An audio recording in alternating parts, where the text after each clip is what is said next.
Good morning प्यारे बच्चों। आज मैं आपको स्पर्श पाठ्य पुस्तक का दूसरा पाठ पढ़ाऊंगी।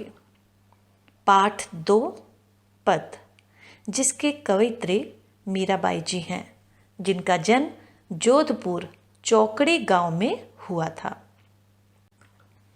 मीरा का जीवन परिचय। 13 वर्ष की छोटी सी उम्र में मेवाड़ के महाराणा सांगा के कुंवर भोजराज के साथ इनका विवाह हुआ था। इनका जीवन दुखों की छाया में ही बीता था। बाल्यावस्था में ही इनकी मां का देहांत हो गया था।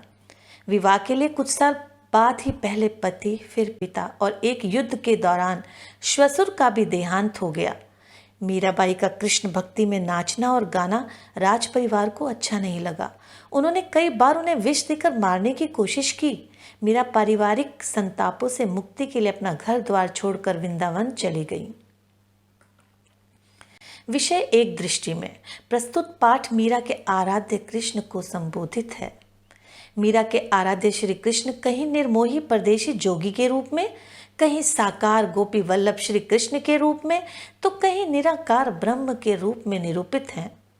प्रस्तुत पाठ में मीरा अपने आराध्य श्री कृष्ण से प्रार्थना करती हैं, उनसे प्यार का इजहार करती हैं तथा उनके कृत्यों पर उन्हें उल्हाना भी देती हैं। अंत में मीरा श्री कृष्ण की क्षमताओं तथा रूप सौंदर्य का वर्णन करते हुए उनका स्मरण करती हैं। मीराबाई की भाषा शैली। मीराबाई ने ब्रज, राजस्थानी और गुजराती मिश्रित शब्दावली का प्रयोग किया है। उनकी भाषा में पंजाबी खड़ी बोली का प्रयोग भी मिलता है। भाषा अलंकार युक्त, संगीतात्मक एवं लयबद्ध है। भाषा में चित्रात्मक का गुण विद्यमान है। उनकी भाषा में अनेक अलंकारों का सफल एवं स्वाभाविक प्रयोग हुआ है, जिनमें अनुप्रास, वीरता, रूपक, उपमा, उत्प्रेक्षा अलंकार प्रमुख हैं। पहला पद, हरि आप हरो जनरी भीर, द्रौपदी री लाज राखी, आप बढ़ायो चीर, भगत कारण रूप नर हरि, धर्यो आप शरीर। हरि श्री कृष्ण, जन भक्त, भीर दुख दर्द, लाज इज्जत, चीर साड़ी या कपड़ा, नरहरि नरसिंह अवतार और शरीर शरीर। मीरा अपने आराध्य श्री कृष्ण से कहती हैं,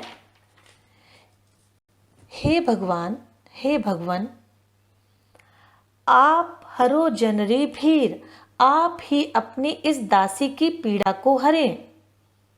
द्रौपदी री लाज राखी, आप बढ़ायो चीर, आपने ही अपमानित द्रौपदी की लाज बचाई थी। जब दुशासन ने उसे निर्वस्त्र करने का प्रयास किया था तो आपने ही उसे वस्त्र प्रदान किए थे। आप भक्तों पर कृपा करने वाले हैं। भगत कारण रूप नरहरि, धर्यो आप शरीर। हे प्रभु, अपने प्रिय भक्त प्रहलाद को बचाने के लिए आपने नरसिंह रूप धारण किया था। और आगे भी, बूढ़ तो गजराज राख्यो काटी कुंजर पीर, दासी मीरा लाल गिरधर हरि महारी भीर। बूढ़ तो डूबते हुए, गजराज हाथियों का राजा ऐरावत, कुंजर हाथी, काटी मारना, लाल गिरधर श्री कृष्ण, भीर पीड़ा और महारी हमारी। मीरा प्रभु से कहती है कि हे प्रभु, आपने ही डूबते हुए हाथी की रक्षा की थी, उसे मगरमच्छ के मुंह से बचाया था। कहते हैं कि एक हाथी अपनी शक्ति के घमंड में चूर था। एक बार वह नदी में स्नान करने गया, उसी समय एक मगरमच्छ ने उसका पांव पकड़ लिया। हाथी ने पांव छुड़ाने की खूब कोशिश की, किंतु मगरमच्छ उसे नदी के अंदर घसीटता चला गया। जब हाथी डूबने को हुआ तो उसने हरि को स्मरण किया। हरि कृपा से मगरमच्छ ने हाथी का पांव छोड़ दिया। इस प्रकार हरि ने गज की हाथी की रक्षा की। इसलिए दासी मीरा कहती है कि हे गिरिधर लाल, दासी मेरा लाल गिरधर, हे गिरिधर लाल, हरि मारी पीड़ भीर, आप मेरी भी पीड़ा हरो, मुझे भी भव बंधनों से छुटकारा दो। मीरा श्री कृष्ण से कामना करती है कि उसकी सभी पीड़ाएं हरे। वे संसार में निराधार हैं, एक कृष्ण ही उसके जीवनाधार हैं। अतः कृष्ण आकर उसे दर्शन दे। परंतु उन्हें कृष्ण के दर्शन नहीं हुए, अतः उन्होंने अपनी इस विरह पीड़ा को दूर करने की प्रार्थना की। काव्यांश पर आधारित प्रश्नोत्तर। द्रौपदी कौन थी? मीरा हरि के रूप में किसे संबोधित कर रही हैं? वे स्वयं की किस पीड़ा से मुक्ति चाहती हैं? भगवान ने किस भक्त की खातिर अपना रूप बदला था? ऐरावत हाथी की रक्षा किसने किससे की? श्याम महाने चाकर राखो जी, गिरधारी लाला महाने चाकर राखो जी। चाकर रहस्यों बाग लगास्यों, नित उठ दर्शन पास्यों। श्याम महाने चाकर राखो जी, इस पद में मीरा की भाव भक्ति प्रकट हुई है। भाव भक्ति के लिए आवश्यक है भक्ति का समर्पण। मीरा का समर्पण माने चाकर राखो जी में पूरी भावना के साथ प्रकट हुआ है। मीरा अपने आराध्य कृष्ण से कहती है, हे श्याम मुझे अपनी दासी बना लो। गिरधारी लाला माने चाकर राखो जी, हे गिरधारी लाल तुम मुझे अपनी नौकरानी के रूप में रख लो। चाकर रहस्यों बाग लगास्यों, मैं तुम्हारी सेविका के रूप में रहूंगी और तुम्हारे लिए बाग बगीचे लगाऊंगी जिसमें तुम विहार कर सको। चाकर रहस्यों बाग लगास्यों, नित उठ दर्शन पास्यों, इसी बहाने मैं रोज सुबह तुम्हारे दर्शन कर सकूंगी। मैं वृंदावन के कुंजों में, नेक्स्ट है, बिंद्रावन रे कुंज गली में गोविंद लीला गास्यो, कि मैं वृंदावन के कुंजों में और गलियों में कृष्ण की लीला के गाने गाऊंगी। चाकरी में दर्शन पास्यु, सुमरन पास्यु खर्ची, और इस प्रकार इस सेवा के बदले में मुझे प्रभु दर्शन का अवसर मिलेगा और नाम स्मरण, सुमरन मीन्स नाम स्मरण रूपी जेब खर्च प्राप्त होगा। खर्ची मीन्स जेब खर्च, पास्यु मीन्स प्राप्त होगा। भाव भक्ति जागीरी पास्यु, भावपूर्ण भक्ति की जागीर प्राप्त होगी। तीनों वाता सरसी, इस प्रकार तीनों बातें मेरे जीवन में रच बस जाएंगी। तीनों बातें मतलब दर्शन, स्मरण और भाव भक्ति।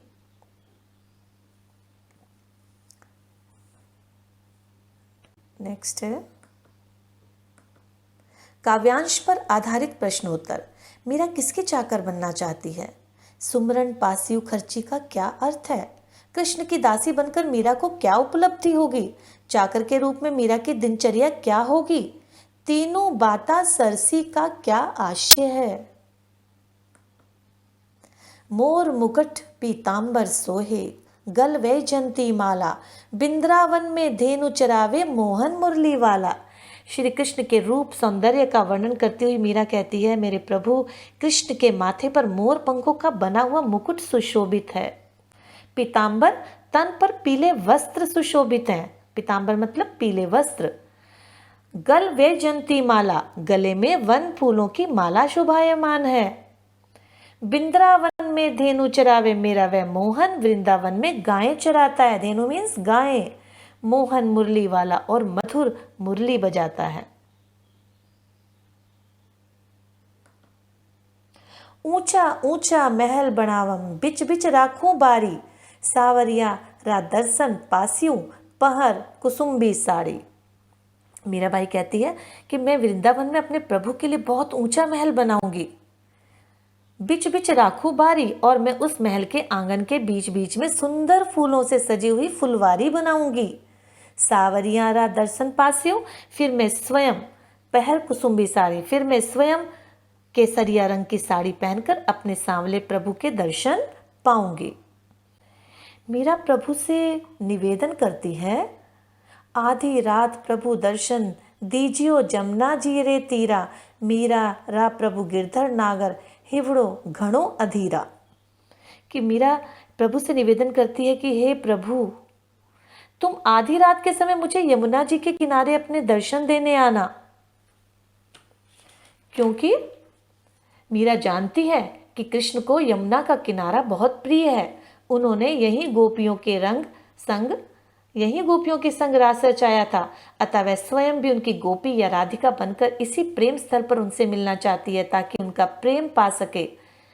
आधी रात का समय और एकांत, वह कृष्ण के मन में अपने प्रति प्रेम जागृत करना चाहती है।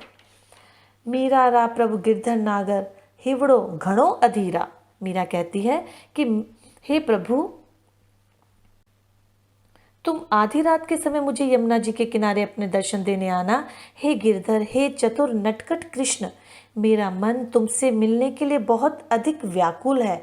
हिवड़ो घणो अधीरा, मेरा हृदय, हिवड़ो मीन्स हृदय, घणो मीन्स बहुत, अधीरा मीन्स व्याकुल है, कि मेरा मन तुमसे मिलने के लिए बहुत अधिक व्याकुल है। मीरा रा प्रभु गिरधर नागर, तुम मुझे आकर दर्शन अवश्य देना।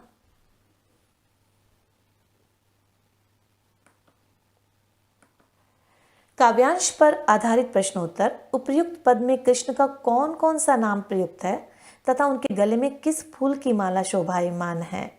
मीरा का हृदय किस कारण अधीर है? धेनु का शाब्दिक अर्थ क्या है? मीराबाई ने श्री कृष्ण के रूप सौंदर्य का वर्णन कैसे किया है? मीरा ऊंचे ऊंचे महलों और बीच बीच में खिड़कियों की कल्पना क्यों करती है? ठीक है बच्चों, आप मीरा के पद लर्न करना, याद करना और उनका सरलार्थ कर लेना, और जो बीच बीच में मैंने क्वेश्चन पूछे हैं उनको भी आप अपनी कॉपी में कर लेना। धन्यवाद।